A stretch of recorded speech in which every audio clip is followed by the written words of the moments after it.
السلام علیکم دوستو، پھر سے حاضر ہیں نئی ویڈیو کے ساتھ۔ تو دوستو، پچھلی ویڈیو میں بتایا گیا تھا کہ مسلمانوں پر کس طرح حالات آئے تھے۔ 1947 کے بعد کتنے مسلمان مرتد ہوئے تھے۔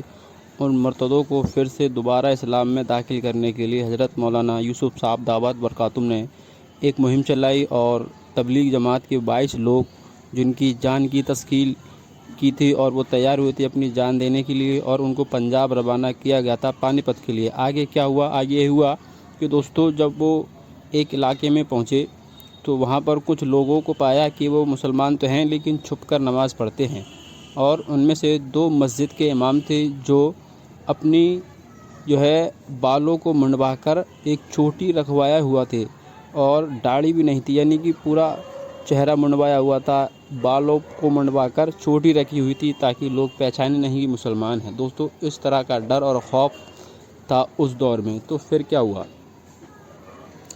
دوستو، یعنی کہ یہ جماعت جو گئی تھی، انہوں نے اس علاقے میں جہاں وہ گئی تھی اس علاقے میں اس نے 1 ہفتہ کام کیا، اور یہاں سے وہ جماعتیں جینت ایک علاقہ ہے میں چلی گئیں۔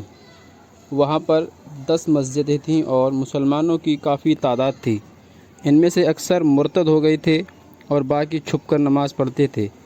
ان میں سے کچھ لوگ، یعنی کہ ان میں سے 5 ساتھی ان جماعت والوں کے ساتھ چل دیے۔ اس جگہ پر 4 دن قیام کیا، یعنی 4 دن تک ٹھہرے اور کام کیا۔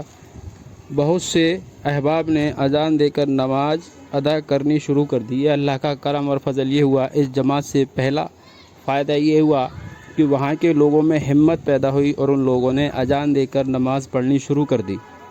اس علاقے میں اس جماعت کی شہرت پھیل گئی کہ اس طرح کے لوگ جو مسلمان ہیں اور مسلمانوں کو دوبارہ سے مسلمان کر رہے ہیں، اس علاقے میں آئے ہوئے ہیں۔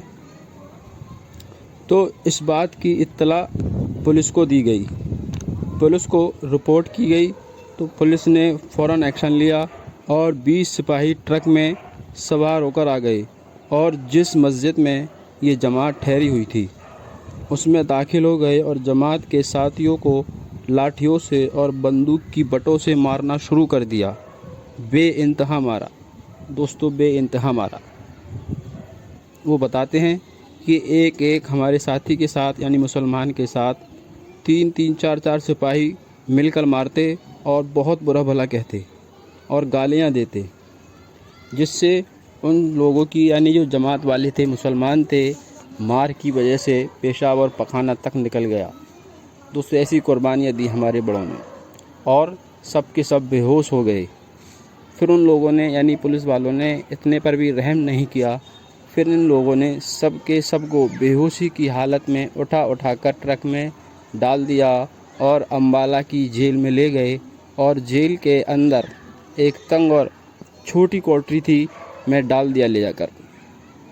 دوستو، وہاں لے جانے کے بعد صبح ان سب کو کوٹری سے نکالا اور پوری جیل کا پخانہ ان لوگوں سے اٹھوایا۔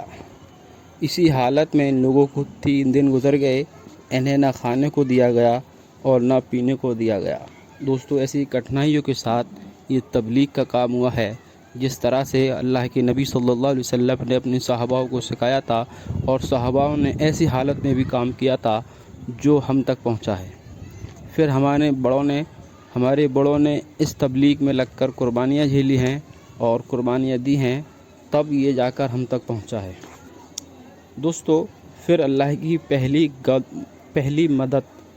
غیبی مدد ان کے پاس پہنچی، یعنی کہ یہ لوگ بتاتے ہیں کہ جب 4 دن ہوا اور یہ لوگ تعلیم کر رہے تھے، ایک افسر آیا، اس نے ان لوگوں کو دیکھا تو پوچھا کہ تم یہ کیا پڑھ رہے ہو؟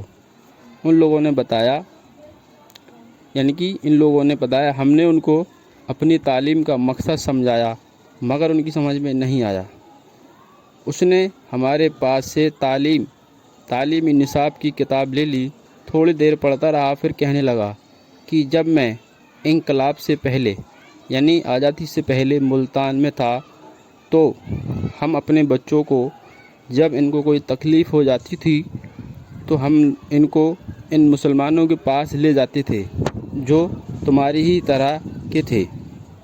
یعنی اللہ نے ان کے دل میں، اس افسر کے دل میں یہ بات ڈالی کہ یہ وہی مسلمان ہیں جن مسلمانوں کے پاس ہم مسجدوں میں نماز کے بعد اپنے بچوں پر دم پھونک کرانے لے جایا کرتے تھے۔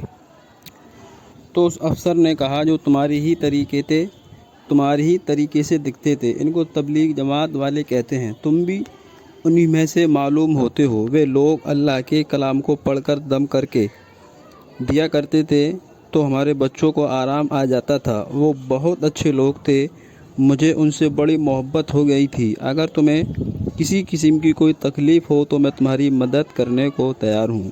یہ اللہ کی طرف سے پہلی غیبی مدد تھی دوستو، استقامت پر جمنے پر اللہ کے دین کو پھیلانے کے لیے یہ پہلی مدد تھی۔ ان لوگوں نے کہا، یعنی کہ ہم نے کہا کہ ہمیں تنگ کوٹری میں بند کیا ہوا ہے اور ہم سے قیدیوں کا پخانہ اٹھوایا جاتا ہے جس سے ہمارے کپڑے ناپاک ہو جاتے ہیں، اور 3 دن ہمیں فاقہ کرتے ہو گئے، ہم بھوکے ہیں۔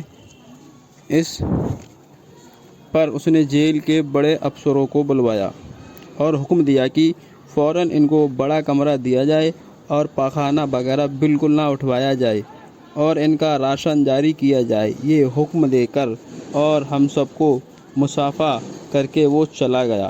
اللہ پاک نے ہماری غیبی مدد فرمائی اس افسر کے ذریعے سے۔ دوستو یہ غیبی مدد کب آئی؟ جب یہ جمع اللہ کے دین کے لیے مصیبتوں سے لڑتے رہے۔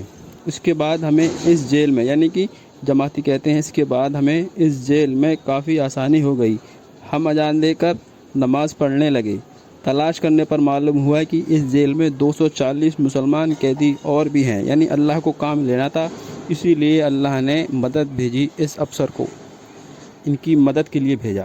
دوستو اللہ جب کام بناتا ہے تو دوستو بڑے بڑے ظالم لوگ بھی کچھ بھی نہیں کر پاتے۔ پھر کیا ہوا؟ جب ان کو پتہ چلی 240 مسلمان قیدی اور ہیں تو پھر ان لوگوں نے ان کو دعوت دی، تو ان میں سے تقریباً 80 قیدی ہمارے ساتھ نماز پڑھنے لگے اور تعلیم میں بھی اکثر ان میں شامل، ہم ان لوگوں کے ساتھ شامل ہونے لگے۔ اسی طرح اس جیل کے اندر ان لوگوں نے 18 دن گزارے۔ اس کے بعد ان لوگوں کو رہا کر دیا گیا۔ کب کر دیا گیا دوستو؟ جب یہ جمع۔ اگر یہ اس ٹائم، جس ٹائم پہلی بار ان کو مسجد سے باہر نکالا گیا تھا، پہلی بار ان کو مارا گیا تھا، اگر یہ لوٹ کر آ جاتے تو شاید 240 مسلمانوں تک یہ دعوت نہ پہنچاتے، اور ابھی آگے جا کر بھی ان پہ بڑی بڑی مصیبتیں آئیں گی۔ یہ آگے ہم آپ کو بتاتے جائیں گے پارٹ بائی پارٹ۔ دوستو ضرور بس ضرور میرے چینل کو سبسکرائب کر لیں، ویڈیو کو شیئر کریں، لائک کریں اور کمنٹ کر کے بتائیں کہ آپ کو یہ ویڈیو کیسی لگ رہی ہیں۔ اگر کوئی کمی ہو تو مجھے بتائیں، میں ان میں سدھار کروں گا انشاءاللہ۔ السلام علیکم۔